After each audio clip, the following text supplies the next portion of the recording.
tahadhari zote za majanga nazifahamu kwa kiwango changu cha elimu niliyoipata.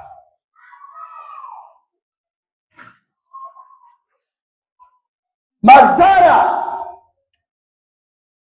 yanayoweza kutokea pale mtu anapokuwa nje na mpango wa Mungu, pale mtu anapokuwa nje na kusudi ya Mungu. Madhara gani yanaweza yakampata? Matokeo gani mabaya yanaweza kumpata mtu anapokuwa nje na mpango wa Mungu?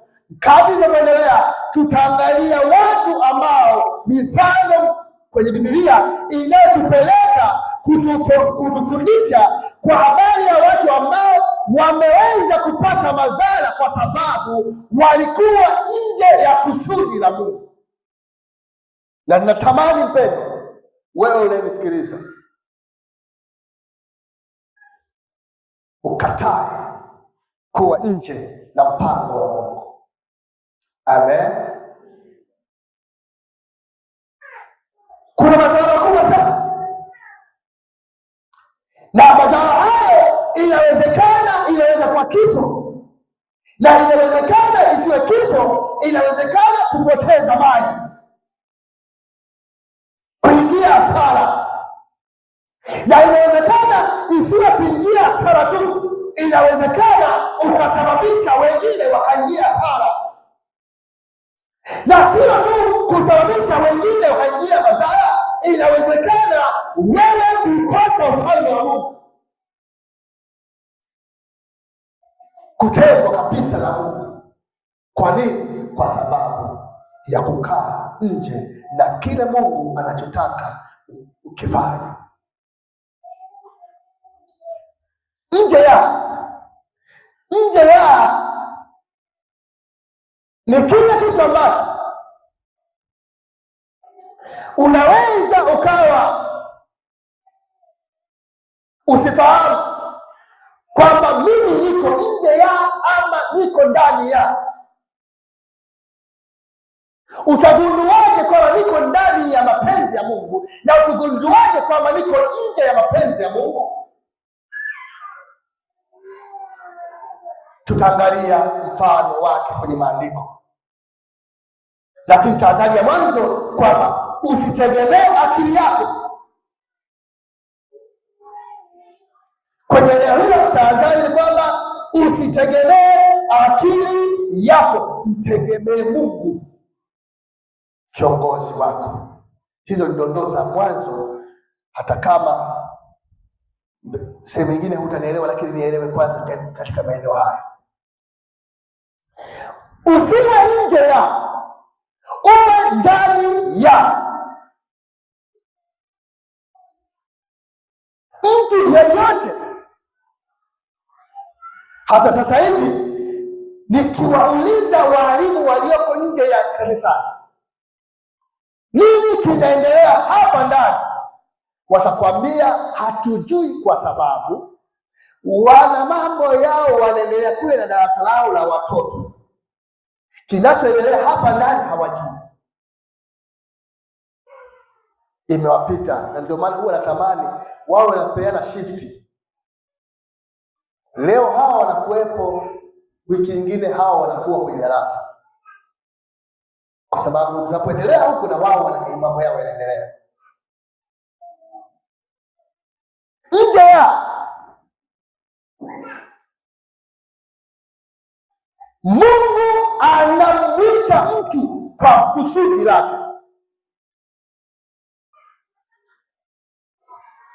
Unapojipima na kutambua wito wako, lazima uwe na vitu sign au unasema kama alama, dondoo chache za kukujulisha kwamba nini kwangu nasukuma kufanya na Mungu. Yaani ndani yangu Mungu ananisukuma nifanye nini. Unanielewa? Unanielewa? Leo ni darasa, sitaki kwenda haraka sana kwenye eneo hilo, ili ujue wito wako unajikagua. Nini msukumo ulioko? Ni msukumo wa aina gani ulioko ndani yako kwa ajili ya kazi ya Mungu? Amen. Hapa kila mmoja anao msukumo wake. Mwingine asipoona kuimba, asiposimama kuimba, hajisikii amani. Halo? Na hata akiwa katika eneo fulani anasukuma kuimba, anasukumwa na Roho Mtakatifu kuimba, na anaona vile maono yake, anaona anawaimbia kundi fulani hivi, anawaimbia watu wengi hivi, anapo moyoni mwake ile hali ya msukumo, furaha inajaa, anasikia hamu ya kuwa eneo hilo awaimbie watu fulani, lakini kila kitafuta nafasi anaona kama vile hayoni. Sio kwamba haioni, hapo anaiona, ila maamuzi ya kwenda kufanya. Amen. Leo hii kwaya hapa zimeongezeka wengi. Watu wengine wito wao wanapokuwa wanaimba, watu wengine hapa, kule ndani kuna fukuta. Ningesimama mimi kwa pale karibu na Matina upande wa kushoto, mimi anapocheza hivi ningecheza hivi, yani pale sisi niende, yani sasa wimbo umeisha, anabaki tu. Tasimama Jumapili ijayo, wanasimama wengine, ningesimama hivi pale, wimbo umeisha, anagundua step, wimbo umeisha. Huyu ni mwimbaji, Mungu anamtaka akaimbe, ila hataki. Umeelewa? Ila afanye nini? Hataki kusimama eneo hilo ambalo Mungu anataka kufanya. Madhara yake nini?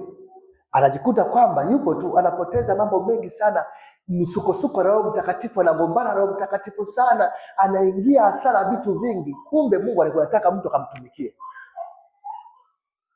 anapoteza vitu vingi sana. Mtu mwingine yani akiwa na wito wa kichungaji, anaona hivi mchungaji anavyohubiri pale, ningekuwa mimi pale kwenye wito huu, ningepiga hivi, ningepiga hivi, ningepiga vile, ningepiga vile. Yani hapo hajautendea haki mchungaji ujumbe. Ningekuwa mimi pale, ningeutandika. Ana wito, ila anabaki basi tu kwa sababu hajanipanga. Mchungaji hajanipanga. Ningekuwa mimi basi ningepiga.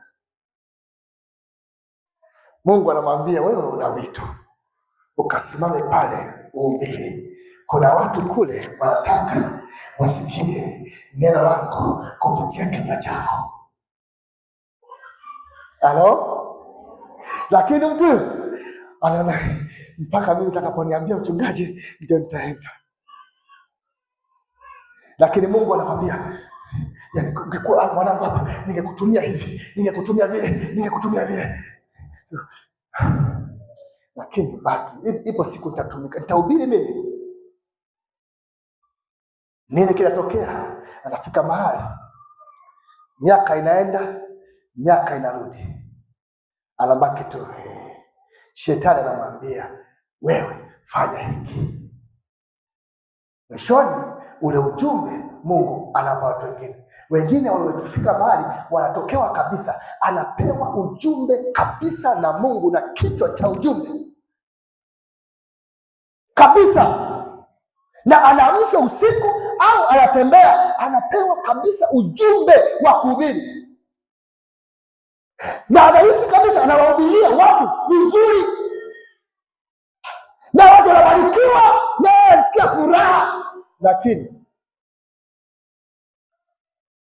anaenda anapotezea ujumbe ule Mungu anaweka kwa mwingine.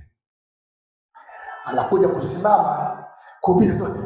Hivi ujumbe nimewahi kusikia wapi? Kama vile mimi nimewahi kuhubiri. Mbona nahubiri ujumbe wako?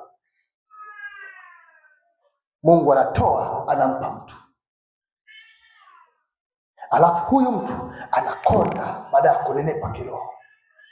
Halo? Kiroho anakonda, hata hamu ya kuomba inaondolewa, hamu ya kuwa karibu na Mungu inaondolewa. Badala yake shetani anapanda vitu vipya, anapanda mbegu mpya kwa kiwango kile kile ambacho angekuwa mhubiri wa neno la Mungu. Kwa kiwango hicho hicho shetani anaweka huduma yake, akatendea mambo vile vile kupinga kazi ya Mungu. Unanielewa? Unanielewa? Sijui kama unanielewa. Huku ndiko kwenye ujumbe, kwenye utangulizi huko. Nataka unielewe vizuri sana. Hata wewe ambaye hapa ninaongea, siongei na wewe tu ulioko hapa. Naongea na Mtanzania yoyote aliyoko kokote Tanzania. Naongea na mtu yoyote, mwanadamu hata aliyoko nje ya nchi ya Tanzania. Kuna madhara kuwa nje ya mpango wa wito wake Mungu kwa ajili yako. Unanielewa vizuri? Unaweza ukapoteza mali. Mungu anakutafuta uende ukatumike, utaki. Unapoteza thamani nyingi. Mungu anakuita, utaki kwenda. Unakuja kushtuka baadaye, siku zimekwenda. Wasukuma wanasema, ndugu zangu, washira umekwisha. Halo? Kuna madhara makubwa, lakini mpango, Mungu ana mpango katika kuita. Hakuna aliyeitwa kwa hasara, hakuna asiyepewa ujumbe, hakuna ambaye hajapewa agizo. Kila mtu amempa agizo, na hilo agizo alilompa, ambao ndio mpango wake Mungu, anataka huyo mtu aliyempa hilo agizo asimame kwa zamu yake, afanye kila mtu Mungu anataka kufanya. Amen. Hapo sio pa kuangalia mtu, mimi ila fulani angekuwepo tungefanya hivi. Lazima upo msukumo wa Mungu ndani yako. Upo. Usisema wewe hauna, unayo. Halo? Unanielewa? Unao, ila umekataa.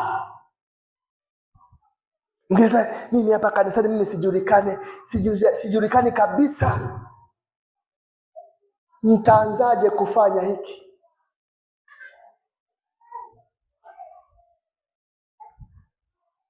Kuna vitu vinatokea hapa leo, kumekuwa baraka kubwa sana kwa kanisani. Nisikilize.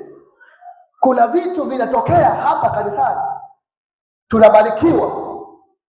Mtu anasikiliza sauti ya Mungu ndani, anaambia mwanangu fanya hiki. Yule bila kuangalia kulia wala kushoto